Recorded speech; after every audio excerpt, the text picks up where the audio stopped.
నెల్లూరులో Nellore rural YSRCP incharge Anam Vijay Kumar Reddy మాట్లాడుతూ, నేను ప్రభుత్వ స్థలాన్ని ఆక్రమించి భవనాలు ఏర్పాటు చేస్తున్నానని గత కొద్ది రోజులుగా పత్రికలు, ఎలక్ట్రానిక్ మీడియాలో వార్తలు రావడం చూసి చాలా బాధతో మాట్లాడుతున్నాను. మా కుటుంబం ఎప్పుడూ ఎక్కడా భూ కబ్జాలకు పాల్పడిన దాఖలు లేవని, మా వివరణ తీసుకోకుండా ఇలా అన్యాయంగా మాపై తప్పుడు కథనాలు రాయడం మంచి పద్ధతి కాదని అన్నారు. మిత్రులందరికీ నమస్కారం. ఈరోజు ఆనం వారి ఇంటి తరఫున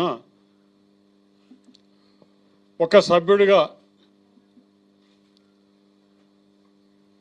రూరల్ ఇన్ఛార్జిగా వైఎస్ఆర్సీపీ పార్టీకి మా రూరల్ నియోజకవర్గానికి ఇన్ఛార్జిగా ఉన్నటువంటి నేను గత 2-3 రోజుల నుంచి వైఎస్ఆర్సీపీ నేతలు బరితెగింపు, స్థలాలను కబ్జా చేస్తున్నారు, నిద్ర మేల్కొన్నటువంటి అధికారులు, ఇటువంటి రకరకాల శీర్షికలతో పత్రికల్లోనూ మీడియా ఛానల్స్లోనూ వార్తలు రావటం చూసామండి. మరి ఏ ఛానల్ కూడా, అది యూట్యూబ్ ఛానల్ కావచ్చు, రాష్ట్ర వ్యాప్తంగా ఉన్నటువంటి పెద్ద ఛానల్స్ కావచ్చు, ఒక విషయం చర్చలోకి వచ్చినప్పుడు ఎవరైనా దానిని ప్రేరేపించిన తరువాత పాత్రికేయులుగా దానిలోని వాస్తవం ఎంత, అవతలి వ్యక్తిని కూడా అడిగి సమాచారం తీసుకొని తర్వాత మీకు ఏ పద్ధతిలో, మీకు ఏది ధర్మం అనిపిస్తే వాటిల్ని మీరు విశ్లేషించి పాత్రికేయులు రాసేటటువంటిది నాకు తెలిసినంత వరకు అలవాటు. ఎందుకంటే జర్నలిజం అనే దానికి ఒక క్రెడిబిలిటీ అండి. ప్రతి ఒక్కరూ న్యూస్ పేపర్లు చదివే వాళ్ళు ఉన్నారు. ఈరోజు అరచేతిలోనే వైకుంఠం అనేటటువంటి సెల్ ఫోన్లో రాష్ట్ర వ్యాప్తంగానే కాదు ప్రపంచవ్యాప్తంగా జరిగేటటువంటి విషయాలు చూస్తున్నటువంటి సందర్భంలో స్థానికంగా ఏదైనా ఒక సంచలన వార్త అన్నట్లుగా ప్రాముఖ్యతలోకి వచ్చినట్లయితే ఆ వార్తాహారంలో ప్రతి ఒక్కరు కూడా దాన్ని చదవటం జరుగుతుందండి. మరి ఆ కార్యక్రమంలో పాత్రికేయుల బాధ్యత ఈరోజు నేను కొత్తగా చెప్పేటటువంటి పరిస్థితి కాదు. రకరకాల మాధ్యమాలు ఈరోజు చూస్తున్నామండి. యూట్యూబ్ ఛానల్స్ అని, షార్ట్ మెసేజెస్ అని, షార్ట్స్ అని, రకరకాల విభిన్నమైనటువంటి సమాచారాన్ని ప్రజలకు చేరజేసేటటువంటి మాధ్యమాలు చూస్తున్నటువంటి క్రమంలో కొంతమంది, అందరూ అని అన్నాను కానీ కొంతమంది పరిస్థితుల ప్రభావం, లేదంటే వారికి అండగా నిలిచినటువంటి వారి ప్రోత్సాహం కావచ్చు, ఈ స్థానిక లోకల్ ఛానల్స్ ఏవైతే ఉన్నాయో వారు అనుకున్నది నిజము నన్ను అనుకుంటే ఇక మళ్ళీ విచారణ కూడా అవసరం లేదనే భావంతో ఆ వార్తల్ని ప్రచురించడం మనం అందరం చూస్తున్నాం. అర్థం చేసుకోవచ్చు స్థానికంగా ఏం జరుగుతుంది ఇక్కడ ఉన్నటువంటి వాతావరణంలో అనేది కూడా. రాజకీయాల్లో ఉన్నటువంటి మేము కావచ్చు, పాత్రికేయ విధి నిర్వహణ చేస్తున్న మీరు, ప్రతి ఒక్కరికి కూడా అంతర్లీనంగా మనకు జరిగేటటువంటి పరిణామాలు తెలుసండి. అందుకనే ఏ రోజు కూడా పాత్రికేయ మిత్రుల్ని గట్టిగా మాట్లాడటం కానీ, దూకుడుగా మాట్లాడటం కానీ, ఏ కార్యక్రమంలో కూడా హద్దు దాటి మాట్లాడటం కానీ మేము ఎప్పుడు చేసిన పరిస్థితి లేదు. ఎందుకనో నిన్నటి నుంచి కొంతమంది పాత్రికేయులు అన్న ఈ విషయం మీద మీరేమన్నా వివరణ ఇస్తారా అని చెప్పి అడిగారండి. మరి వారు అంతకు ముందే వార్త నిజమా కాదా అనే మేమాంసలో పడి అడిగారో నాకు తెలీదు, లేదంటే మనం రాసింది ఆయన్నే అడుగుతాం నిజమా కాదా అనే ఆలోచనతో అడిగారో నాకైతే తెలియదు. మరి రాష్ట్ర వ్యాప్తంగా ఉన్నటువంటి పేరెన్నిక కలిగినటువంటి TV5 లాంటి ఛానల్ మా సోదరుడు రాజేష్, బాగుండేది ఈరోజు రాజేష్ కూడా ఉండుంటాను, మాకు చిరకాల మిత్రుడు. వివేకన్న ఏసీ సెంటర్లో అక్కడ ఉన్నప్పటి నుంచి మాకున్నటువంటి సంబంధం. ఆయనది నేను నిన్న చూసా, ఆశ్చర్యం అనిపించింది. ఎందుకు ఇతను నన్ను కనీసం ఒక మాట అడగలేదు? తప్పైతే రాయటమే, ఏ మొహమాటమే బళ్ళా, ఎవరిని ఆయన సొత్తు రాయటమే. కానీ ఆ రాసే ముందో చెప్పే ముందో ఎవడో పనికిమాలినోడు చెప్తే వైఎస్ఆర్సీపీ అభ్యర్థి కాబట్టి ఇతను సాధ్యమైనంత మేర బురద చల్లుతామని చెప్పి ఎవడన్నా ఒకడు ప్రయత్నం చేస్తుంటే దాన్ని ఖండించి వాస్తవాన్ని తెలుసుకొని సోదరుడు చెప్పుంటే నాకు చాలా సంతోషంగా ఉండేది. ఎందుకంటే ఇటువంటివి దాచిపెట్టినా దాగేవి కావు, కళ్ళ ముందు కనపడే సత్యాలవి. నేను దాంట్లో చూసా, నేను టెంకాయ కొట్టేది, ఆ వీడియో పెట్టారు. నేనే పట్టపగలు జనం మధ్యలో టెంకాయ కొట్టింది నేనే. కారణం ఎందుకయ్యా నువ్వు అని అడుగుంటే నేను చెప్పేవాడిని, తప్పకుండా చెప్పేవాడిని. ఆ స్థలం వెంకటకృష్ణ రైస్ మిల్ అని మా అమ్మ తండ్రి గారు ఓరుగంటి వెంకటరెడ్డి గారు 1946వ సంవత్సరం అండి. ఇప్పుడు చెప్తున్నాను మీకు. కొంతమంది మిత్రులు నన్ను అడిగి రాస్తామని అనుకున్న వాళ్ళందరికీ కూడా చెప్తున్నానయ్యా. 1946 స్వాతంత్ర్యం రాలేదండి. అప్పటికే 24 సెంట్ల భూమి ఆయన పేరుతో ఉంది, శిస్తులు కట్టారు ఆయన. 1947లో అవిభక్త మద్రాసు రాష్ట్రంలో మన ప్రాంతాలు ఉన్నప్పుడు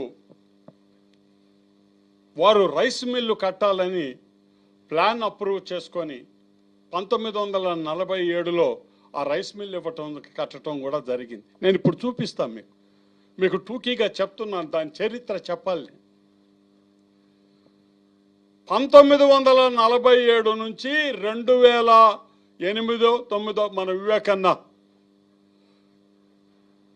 ఆఖరి ఆయనకి కొంచెం ఇబ్బందికరమైనటువంటి పరిస్థితులు వచ్చేదాకా ఆ రైస్ మిల్ ఎక్కడ నడిచిందండి. వెంకటకృష్ణ రైస్ మిల్ అని పిలిచేది లేదు, దాన్ని ఆనవాళ్ళ రైస్ మిల్ అంటారు.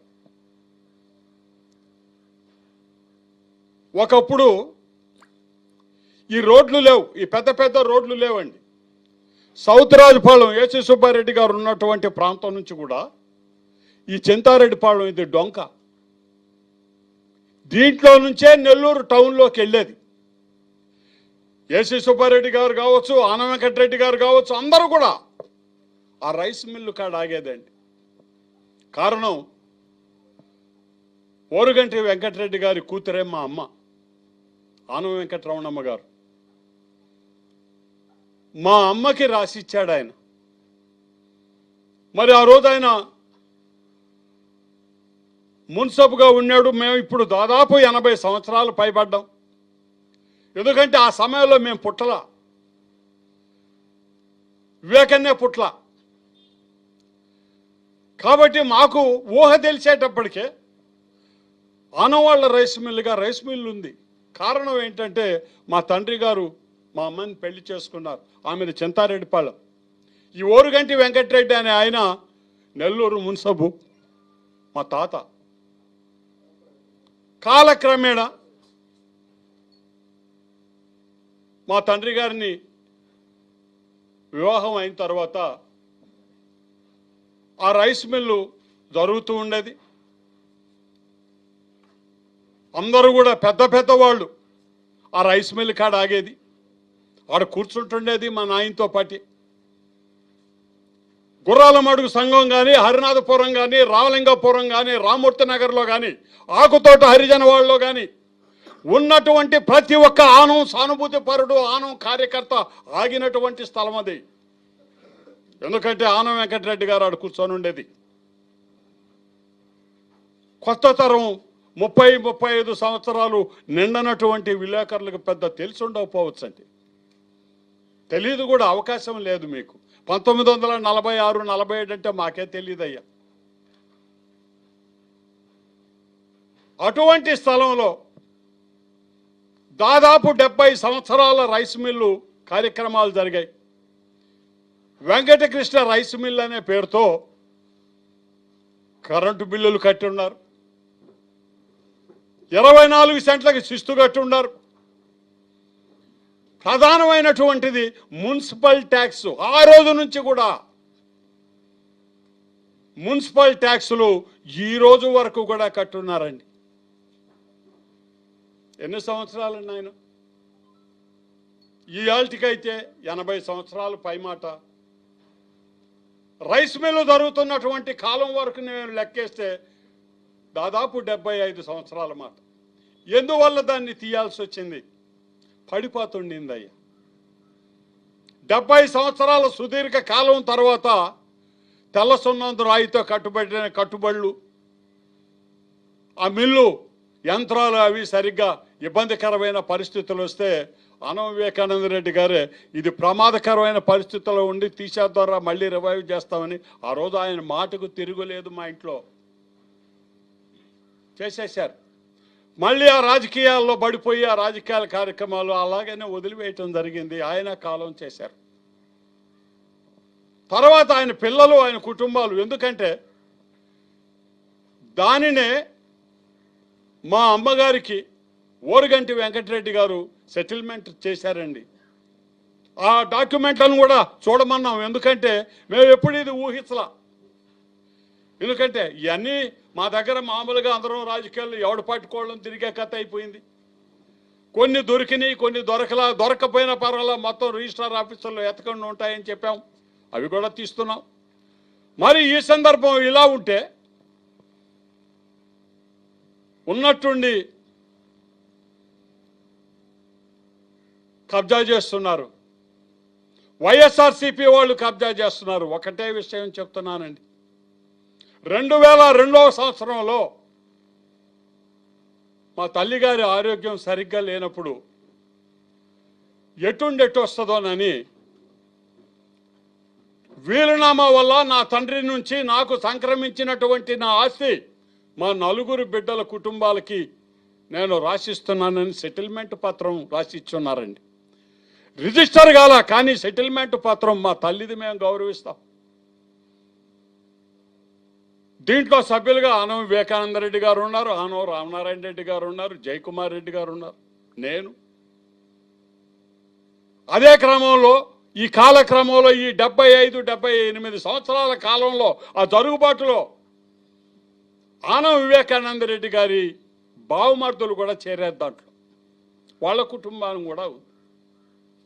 ఇవన్నీ కూడా అధికారికంగా సెటిల్మెంట్తో ఏర్పాటు చేసుకొని అక్కడ వ్యాపారం చేసేది.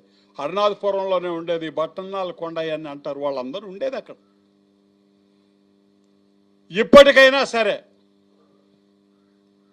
మరి తెలిసి చెప్పాడో తెలియక చెప్పాడో మా సోదరుడు రాజేష్ నాకు తెలియదు.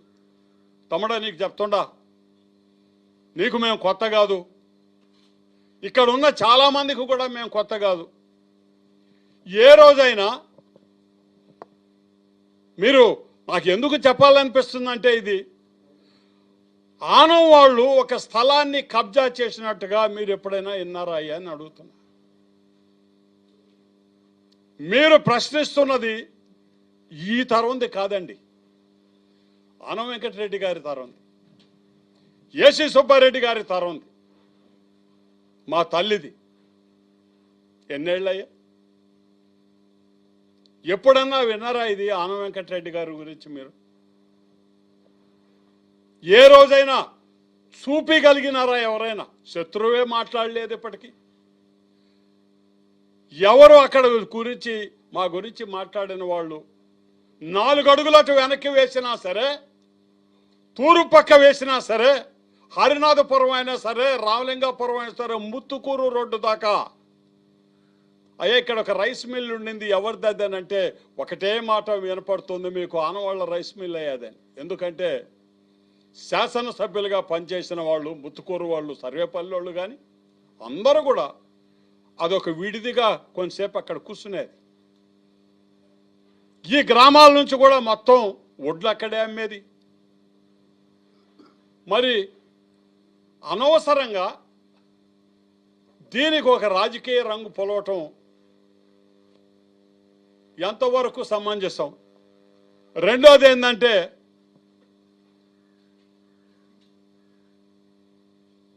ఏ కార్యక్రమం వచ్చినా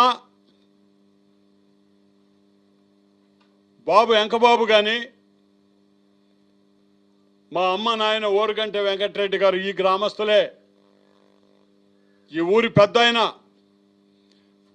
రాజకీయాలు వచ్చినా, ఎలక్షన్లు వచ్చినా, హరినాథపురం ఆ చుట్టుపక్కల ప్రాంతం అంతా కూడా మా పెద్దవాళ్ళు అక్కడే కూర్చొని ఉండేది. అక్కడనే అందరినీ పిలవనంపించుకొని రాజకీయం చేసేటటువంటి పరిస్థితులు ఉండేవి. ఈరోజు వైఎస్ఆర్సీపీ అని చెప్పి నన్ను చూపించిన పెద్ద మనుషులు, మరి మా కుటుంబీకుల్లో ఒకడైనటువంటి ఆనం రామనారాయణ రెడ్డి గారి పేరెత్తలేదేందయ్యా? మా అన్నయ్య, ఆయనకి బాగా ఉంది, మరి ఆయన పేరు ఎందుకు ఎత్తలేదు రాజేషా? చెప్పాలి కదా నాకు, ఇది నువ్వు ఎందుకు రాలేదు, నువ్వు ఈరోజు రావాలి కదా. వివేకన్న ఫోటో చూపిస్తా అడుగుదాం అనుకున్నాను నిన్ను ఏసీ సెంటర్లో. అక్కడే ఉన్నాం అందరూ, అదిగో అందరూ కూర్చొని ఉన్న రోజులయ్యి. కావాలని ఎక్కడనే పెట్టబోయినా నేను ఈరోజు ఆ ఫోటో చూసి చెప్పు రాజేష్ నాకు గుర్తుందా అని. మొత్తం సిమెంట్ పడి గందరగోళంగా గబ్బు కొడతా ఉంటే కరెక్ట్ కాదని ఇక్కడికి వచ్చి పెట్టా. మా ఇల్లే కదా ఇది, కనుక్కోండి అయ్యా. రెండవది, ఎటువంటి పరిస్థితుల్లో కూడా రామనారాయణ రెడ్డి గారు కానీ, ఆనం వెంకటరెడ్డి గారి రాజకీయ జీవితం తర్వాత వచ్చినటువంటి తరం వివేకానంద రెడ్డి గారు కానీ ఎక్కడ కూడా కబ్జాలు చేసి తీసుకున్న చరిత్ర మీ కొత్త తరం పత్రికల్లో కూడా ఎక్కడ మేము చూడలా. ఆ రైస్ మిల్లు ముందు వేసిన రోడ్డు 15 అంకణాలు వివేకానంద రెడ్డి గారు ఆయన సొంత స్థలాన్ని ఆ రోడ్డుకి ఇచ్చినారని చెప్పి ఆ రోజు పేపర్లలో, న్యూస్ పేపర్లలో కూడా వేశారండి. అది కూడా తెప్పిస్తున్నాం మేము. ఎందుకంటే ఈ 2 రోజులు అసలు ఏం జరుగుతుందని నాకు అర్థం కాలే. ఏం చెప్పదలుచుకున్నారు వీళ్ళందరూ?